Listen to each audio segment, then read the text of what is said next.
Let's get real for a second. Sexuality isn't just about attraction or identity. It's messy, hidden, emotional, and full of secrets most people never say out loud. But in 2025, researchers are finally peeling back the layers.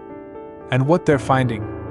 It's not just surprising, it's a mirror into what we're really afraid to talk about in love, desire, and relationships. Here's something wild. Over 40% of people in relationships are hiding something about their sexuality. Sometimes it's curiosity, sometimes it's past experiences, and sometimes it's just an unspoken mismatch.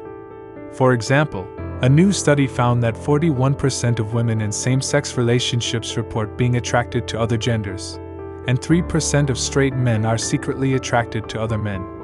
That's not drama, that's reality.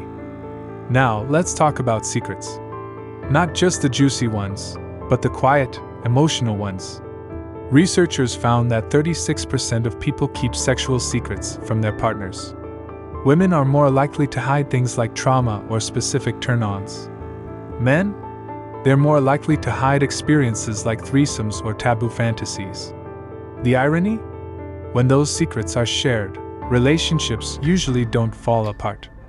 In fact, only about 5% end after a big reveal. There's this popular myth that men are just more sexual than women. But that's not the full picture. When you dig into the data, especially with teens and young adults, you'll find something frustrating: the orgasm gap. Girls in heterosexual relationships report fewer orgasms, less pleasure, and more anxiety. But when girls are with other girls, that gap disappears. It's not about biology. It's about how we're taught to approach sex. And performance anxiety? It's not just a guy thing. Sure, men stress over erections or lasting long enough, but women worry about their looks, their sounds, and whether they're too much. It's a quiet anxiety that kills the moment before it even starts. One expert put it simply: sex is where all your insecurities come out to play, unless you're brave enough to bring your real self to the room. Now here's something primal: grip strength. Sounds random, right? But in one of the most interesting studies this year, scientists discovered that people with higher upper body strength, especially grip strength, tend to have more sexual partners. Evolution might still be playing its hand. Stronger individuals not only attract more attention, but also report higher confidence and even more satisfaction in long-term relationships. But sexuality isn't just about biology or past trauma. It's also shaped by the myths we're fed. Size matters. Men always wanted more.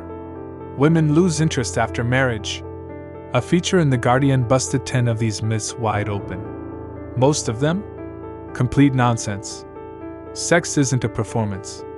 It's a language. And a lot of us were given the wrong dictionary. What's especially powerful right now is how women are redefining their own narratives. Gillian Anderson, yes, the actress, is championing a movement around menopausal pleasure. She's telling women in midlife, you're not done. In fact, many women report higher levels of desire and confidence in their 40s and 50s. It's not about staying young. It's about rewriting what desire means at every age. At the same time, some young women are going in the opposite direction. Celibacy, yes, intentional celibacy, is on the rise among Gen Z. They're choosing to pause sex completely, not because of shame, but to reset their emotional and physical boundaries. One woman said, "I realized I was chasing connection through sex, when what I really needed was peace." That's not repression. That's power. And here's the big takeaway. We're in the middle of a sexual revolution, but it's quiet. It's not about wild orgies or scandalous headlines. It's happening in bedrooms, group chats, and therapist offices. Men are finally talking about shame. Women are rewriting pleasure. Non-binary folks are refusing to be boxed in. And the old rules? They're crumbling fast. So if you're watching this, maybe you're wondering what it all means for you. Well, here's the truth. Sexuality isn't a label. It's not even a confession. It's a conversation, one that starts with being honest with yourself. What do you want? What are you afraid to say out loud? And what might happen if you finally did? Thanks for watching. If this video opened your mind, or made you a little uncomfortable, that's a good thing. Leave a comment below. What's a sexual myth or secret you think more people need to talk about? And don't forget to like and subscribe for more conversations like this one.